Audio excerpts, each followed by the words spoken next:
All right, and it starts. All right, welcome to our first episode, Yeah.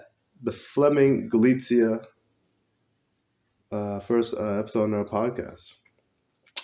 My name is Michael Fleming, My name is Diego Galizia. and we've known each other since what? Humber College. Yeah, Humber College, 2010? 2010, I think. Yeah, So, yeah, 2010. 13 years. Off Well, and on. We haven't seen each other very often, but, we took what, business management. Yeah, business management. That first semester when we had all the classes together. Yeah. Yeah. And then Those were the times. we Simpler times. then we started to split up into different sections. Yeah. What section did you take off into again?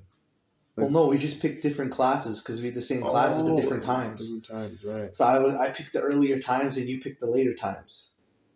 So I was gone. No, by the time I you picked came. earlier times. You picked the later times. No, I picked all 8 a.m. classes. No. Yeah. Did I? Yeah. Why would I pick later times? And then I screwed up on one. I was supposed to pick 6 courses, and I only picked 5. So the third semester and fourth semester, I had to take extra courses just to catch up. Right. Yeah. Right. Some mistakes were made. Damn. Yeah, that's what. Because they put us in those blocks, so we had all the classes together, and then they're like, "Okay, pick your own." And you're like, "Oh, crap!" I'm trying to figure out what's going on. I think I did take later classes because I think I wanted to play ball in the morning at that time. Yep. After a while, I'm just like, I'm not doing. I didn't want to do the late classes anymore because I hated staying. I didn't want to stay at school for so long. late. Yeah. Especially if you're going there early in the morning too. Right. To play. As long as you go early, like 8 a.m. to 10, or it was a block was like what, 50 minutes? No. Oh, but in between? No, like one block was 50. A class was like an hour and 30 minutes, but one block was 50. I don't know if you remember. Yeah. How to. I think it was like 2 blocks at a time or something. Exactly. And then you would have like a study session, like with like not human resources. What was it? Humanities. The humanities class. It was like a generic class we had to take, and that one they had the 3-hour lecture that everybody would fall asleep in, and then you'd have your 20-minute, 40-minute class where you're just studying. How many of those 50-minute classes, those small ones, did you actually go to for humanities? I think I went to 2 and then I stopped going. I always went to all my classes. No. That wasn't a class. It was like a study session. Like nothing really happens during there. Yeah. They talk about the lecture or whatnot. I think I went to then again maybe not because. Did you? So you didn't skip a lot of classes? I feel like I went to every class. Yeah. Yeah, just the humanities. I skipped quite a bit, but it was also. I've never skipped class before. Like in high school, we didn't really have options to skip class. Right. So it was the first time I was like, wow, I'm allowed to not go into class and everything's okay. Yeah, no, it was just humanities, and then it was funny actually. You remember the entrepreneur class? I think it was the 4th semester for us. Which entrepreneur class? Because I think it was economic. I had a teacher, like an old teacher, but he was very funny. But I don't think that's the same guy. No. No, I had the really, really old guy for economics, and he didn't believe in PowerPoint, so he would write these diagrams. But he would start on the left and go to the right, and then go back to the left and just circles and da da da da da. And I remember I said to you, I was like, I don't know how your class is going, but I looked at my notes and it's all gibberish because this guy's just talking in circles. And I took your PowerPoint from your class and I'm like, okay, I'm going to study. Yeah. And I walk into the final exam and everything I studied was not on the exam. I'm like, where did this guy take this from? Right. And it was funny because I think it was economics. Supply and demand. Most of that stuff I learned from my dad, from my uncle. Right. When they had their own businesses. Right. It was like the book version of what my parents and what my uncle taught me. Right. Right? Because they had businesses for so long, right? But yeah, it was, I remember entrepreneur class. You would watch episodes of Dragon's Den. But it was so boring. It was an 8 a.m. class, and they didn't... I thought it was going to be more exciting. It's like, we're entrepreneurs. Like, this is, going to be, like, super fun. And I don't remember the prof. She made it very boring. Mm-hmm. So I think I had like a 90 at some point in the class, and I'm just like, okay, I think the last 3 weeks I just didn't go into the class. Mm-hmm. So I was just like, I'm not learning anything. They're not teaching. Right. Like they're not strategizing for businesses, and I just thought it was a waste of time. Hey man, that's pretty interesting because like you said, like the class was boring because a lot of the stuff. You knew. Yeah. You knew like the dumb, not the dumbed down, but like the non-book version of supply and demand, or the non-book Yeah. version of how to open a business and what to look for, and your niche and your customer and this and that. Like I think one of the courses that I wanted to learn more about was the marketing side of it, the sales side of it. Because like to know the product and to know this and to know that about the business, I'm good at. It's the sales part that I would love to kind of go full gear into a bit more.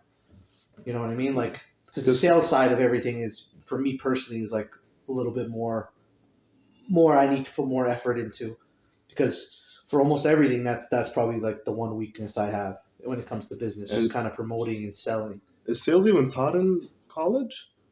We had that marketing 101. But is it? But That's sales. about it. That's what I mean. But Like there's it no was real so sales taught there, right?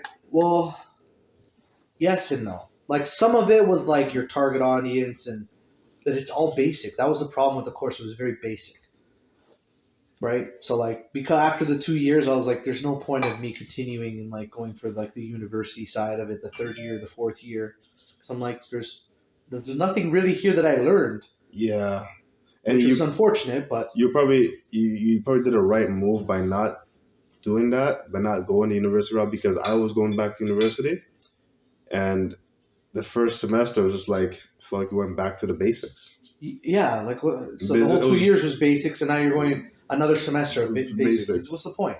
and I spent $4,000 Oh, so you ended up doing the third year? just the one semester, and I dropped out again. Oh, okay. Because yeah, it was tough because like I feel like at that time I could have probably just said, okay, let me go spend a summer with my uncle, who's a big entrepreneur, investment guy, real estate guy. He has multiple business ventures. Spend 2 months with him and just kind of learn the ropes.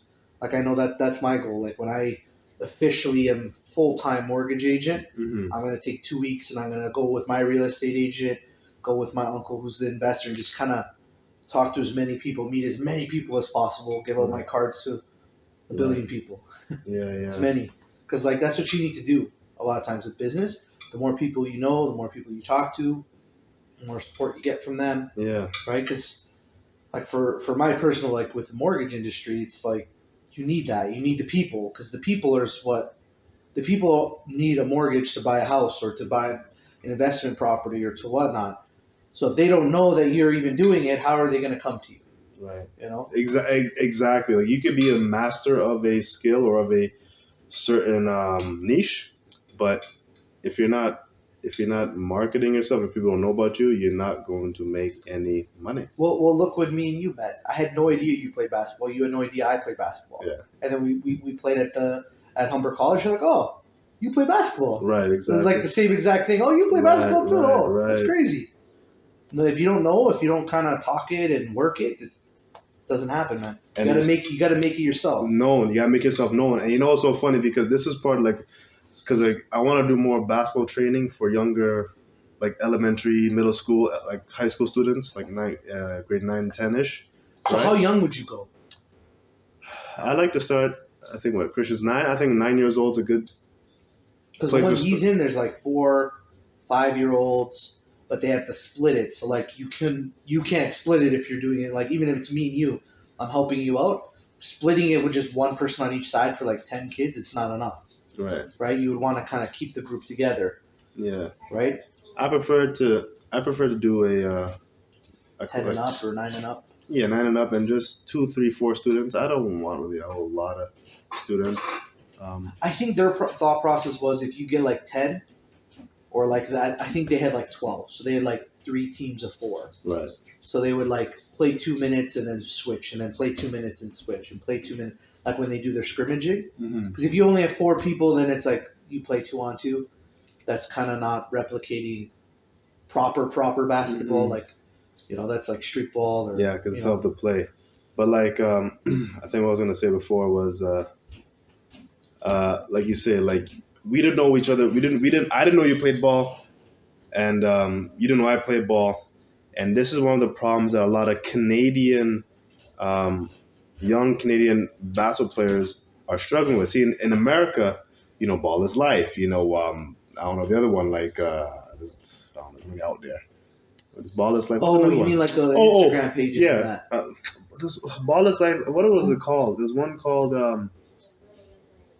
Hoopers something or Smart Hoops I or think I have it. I think I have them on Instagram. Let me see. man. Do you know Julian Newman? You know the Newmans or No, who's that? no? Okay, he was like a young prodigy. He's a famous YouTube star. Ball is life. Ball is life is one of them, but there's many others out there. There's so many. Like we have North Pole Hoops now in Canada, right? Yeah, where they do the exposure to the younger guys. Right, but even like, but see like for example, right? Like, how do you get a job, right? Well, sometimes here it's who you know. No, how do you get a job? Like when you go to apply for a job, you have to have a what? Experience, A resume. cover letter. There you go. See, these young hoopers need a profile. They need to know how to start building a profile. So then, if I go to a school or So how would you do that? How would you do a basketball profile? right, I would start with an Instagram page, a YouTube page, right? Show that them at a young age. So right? you would do videos on your page Yes. to promote them. Yeah. So it's kind of like that. Like, did you watch that Netflix Last Chance You? I didn't get to watch it, but like So that's pretty much so. Like he's like a hardworking coach that he takes like a lot of players that either made a mistake in their previous when like in college, like their Division 1, Division 2 team, and like something happened where their grades weren't good enough, or they had like mental health problems, or whatever the case was, and then they'd be kind of in their last chance. So he would take them on, which would be like they're sometimes 4 or 5 star recruits, but because of those issues, a lot of the big time colleges just kind of stay away. So he'll bring them into his culture, and his culture is like hard work, grit, grind. Like their practices are crazy hard, and like he tries to break them into like being a model basketball player, a model college basketball player, where the schooling matters. Right now, like their first season got interrupted with COVID, right. but then the second year, the second season, the team was much different from the first season. The first season, like they had a chance to win it all. Right. Second season, it was all new players. They had one returning player from the previous year, so they didn't end up winning. So it's like some players ended up being able to be transitioned or transferred to a Division 1 team. Some of them didn't. Right. It's like this is the last chance they have to either make it or don't. Right. If you're not going to make it, then let's give you an education where you can get a job outside of basketball. Right. Exactly. And that's what I really like about it, because it kind of shows that side where not every college player makes the NBA. Exactly. Makes a Europe team. Yeah. A lot of times people go there, they get the scholarship for basketball, but then they make a career out of it because of the actual school. Like sometimes getting a scholarship and getting doing like 4 years in college, man, you do you put on your, like you were talking about your resume, you put your Duke University. There's not a lot of places that are going to refuse you. Exactly. Right. Yeah. Because not everyone makes the NBA, but making a career out of it is even more important for a lot of these kids. Yeah, because and like with that being said, like you kind of like what you said. There's a progression there, right? There's a progression, and I think a lot of us didn't really, like, at least for me in college, we didn't really have that type of support, or I mean, not saying we didn't have that support, but like on the basketball side, that understanding of like, man, there's a word I want to use, but like I guess finding your place in the world. Yeah, because I mean, like after we did the 2 years in college. What did you do after? Exactly. I was stuck trying to find. Okay, I was working at No Frills at the time. Right. They were giving me barely any shifts. And then I ended up going into the school, not to the school board, the hospital as a housekeeper. Right. And then it fell into my lap, the franchise with the restaurant. Right. You know, like the only reason why I got into that was because I knew someone that was in there. Right. So at that point, I didn't really know what to do with this, diploma I had. Mm-hmm. Right? Like where can I use this? Oh, I knew Yeah. I knew at the time I want to own my own business, but what? Right. I thought going to college they kind of make it more clear for you. They don't really do that. No, they don't. Not at all. So like with the basketball side, sometimes Well, you're gonna need to kind of have some tough love when you're doing these videos and you're trying to build a resume, because it depends what your goal is going to be. Okay, do you want every player to make the NBA that you train? right. Probably not. Right. Do you want them to be the best versions of themselves? Yes. Do you want them to potentially get a scholarship, maybe not in the States but in Canada, to a top end university to get an education for themselves? Right. Yes. Is that the main goal? Is that one of the goals? Is that someone who has health problems like myself wanting to get back in shape, get back to where you were 10 years ago, to be even better than you were 10 years ago? Right. Yes. So it all kind of depends on like how you want to play it. And I would say with the college, like, okay, we said like they didn't have that. What'd you say? They didn't like guidance. They didn't really guide you into like this is going to be your career.